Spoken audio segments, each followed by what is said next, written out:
Welcome to my little slice of paradise in the mountains, specifically my front deck. I know you can't really see too much of it right now. But the next part of this program is the flexibility section. Now, this is something that I want you doing every day. Even if it's for 10 to 15 minutes, that's all that you're gonna need. Now, like we've talked in the past, when we combine flexibility training and mobility training together, we can really build endurance and strengthen the muscles in a really unique way without having to add in all that extra heavy weight training to accomplish the same results.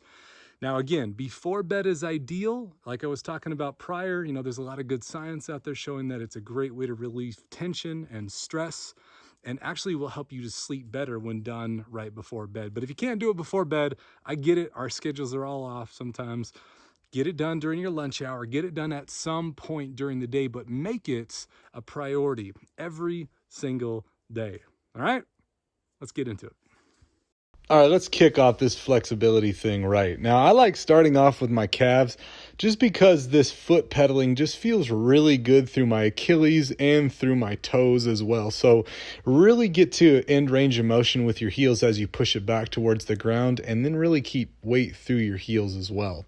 Now, this next one, I want you to start in plank position, left foot up to left hand, and you're going to take the left hand directly overhead, set it down, and then taking the right hand overhead and setting it back down. Now notice my gaze here, all right?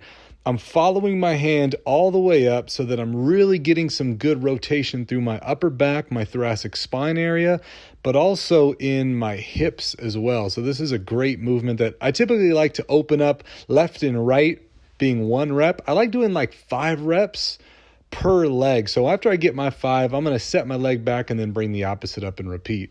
Now, this is a 90-90 position. We've done this quite a bit if you've been following me for any length of time.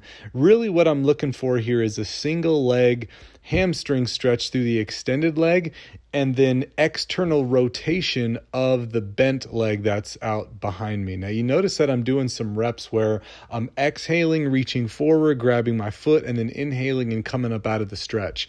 That's a great thing to do maybe 5 or 10 reps of, and then get one big, nice, long hold at the end of those reps.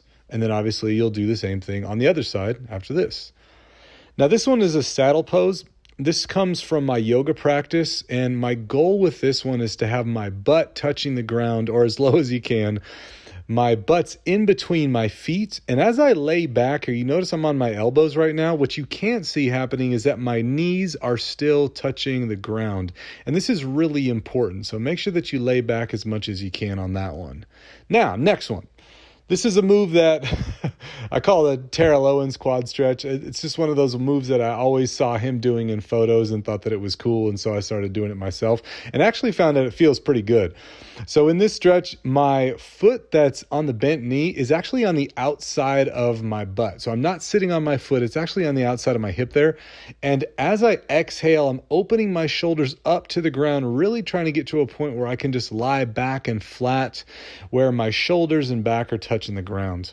Now, this is the one that a lot of us struggle with, right? This double pigeon pose. It's so difficult, so difficult. But if you're getting to a point where you can get that knee touching your ankle, you're in a position where you can just reach forward, do so. Moving on. Now, this is an elevated psoas position. So it's hip extension on the extended leg and it's hip flexion on the bent knee. Now, notice here, I'm used to using a log that I got from my property here, but you can use anything. You can use a box, a bench, a couch, whatever you need. On this one, I'm elevating my feet on top of a yoga block, and I really like doing it this way because I feel like I get a deeper stretch into the movement. And what I'm focusing on doing is wrapping my hands around the front side of that block and pulling myself towards it.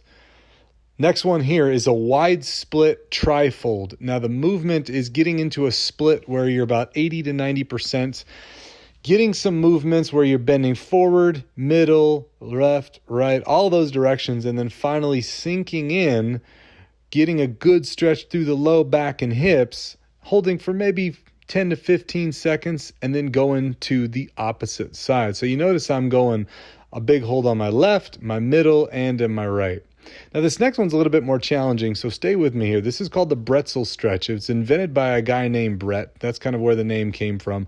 But it does a really good job of opening up the hips and the upper back at the same time. So if you're lying on that left shoulder, notice that I'm hooking my right leg with my left arm, and I'm exhaling and rotating my upper back towards the ground. And as I open up and rotate, I'm looking over that shoulder and really trying to relax my arm down to the side.